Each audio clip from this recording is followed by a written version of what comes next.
नमस्कार मंडळी, welcome back to my channel गपशप बँडेड. तर चला चालू करूया श्री रामचरितमानस या पुस्तकाचा पुढचा भाग. जरी प्रभू श्री रामचंद्राची प्रभुता अशी अवर्णनीय आहे हे सर्वजण जाणतात, तरी ती सांगितल्याशिवाय कोणी राहिला नाही. यासंबंधी वेदाने याचे असे कारण सांगितले आहे की भजनाचा प्रभाव पुष्कळ तऱ्हेने वर्णन केला गेला आहे. भगवंतांचा महिमा पूर्णपणे कोणी वर्णन करू शकत नाही, परंतु ज्याला जितके शक्य होईल तितके त्याने भगवंताचे गुणगान केले पाहिजे. कारण भगवंतांच्या गुणगानरूपी भजनाचा प्रभाव मोठा विलक्षण आहे. त्याचे वर्णन शास्त्रांमध्ये नाना प्रकारे आलेले आहे. थोडेसेही भगवत भजन मनुष्याला सहजपणे भवसागरातून तारून नेते. जो परमेश्वर एक आहे, ज्याला कोणतीही इच्छा नाही, ज्याला कोणतेही रूप आणि नाम नाही, जो अजन्मा सच्चिदानंद आणि परमधाम आहे, जो सर्वांमध्ये व्यापक व विश्वरूप आहे, त्याच भगवंतांनी दिव्य शरीर धारण करून नाना प्रकारची लीला केली आहे. ती लीला फक्त भक्तांच्या कल्याणासाठीच आहे, कारण भगवंत परमदयाळू आहेत आणि शरणागतावर फार प्रेम करणारे आहेत.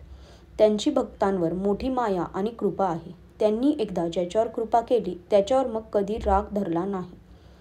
ते प्रभू श्रीराम गेलेली वस्तू पुन्हा मिळवून देणारे दीनबंधू, सरळ स्वभावाचे, सर्वशक्तिमान व सर्वांचे स्वामी आहेत असे मानून बुद्धिमान लोक त्या श्रीहरीच्या कीर्तीचे वर्णन करून आपली वाणी पवित्र आणि उत्तम फल, मोक्ष आणि दुर्लभ भगवत प्रेम करून देणारी बनवतात.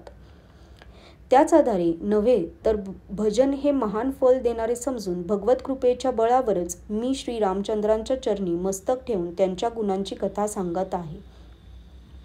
शिवाय वाल्मिकी, व्यास इत्यादी मुनींनी श्रीहरींची कीर्ती पूर्वी गायली असल्यामुळे मला त्या मार्गाने जाणे सुलभ होईल.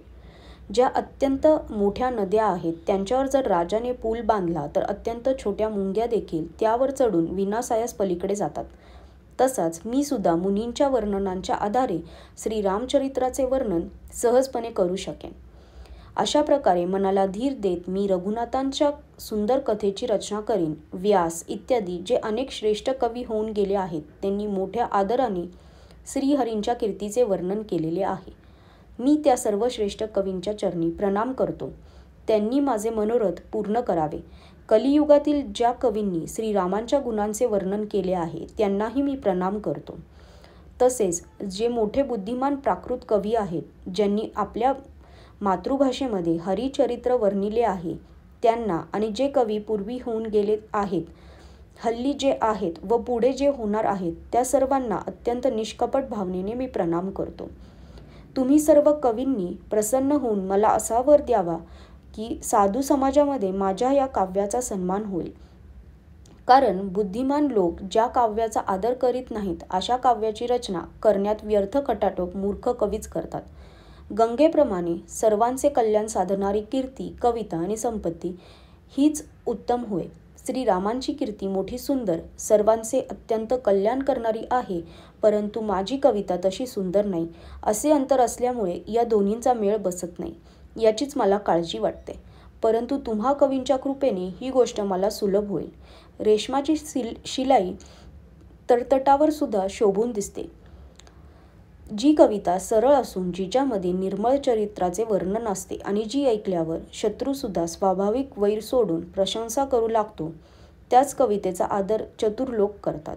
अशी कविता निर्मळ बुद्धीविना निपजत नाही आणि माझ्या बुद्धीचे बळ तर नगण्यच आहे असे समजून हे कवींनो मी वारंवार विनंती करतो की तुम्ही माझ्यावर कृपा करा की त्यामुळे मी श्रीहरींच्या कीर्तीचे वर्णन करू शकेन.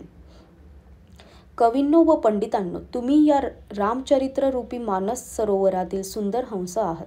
मज बालकाची विनवणी ऐकून व माझी रामचरित्राविषयीची अत्यंत आवड पाहून माझ्यावर कृपा करा.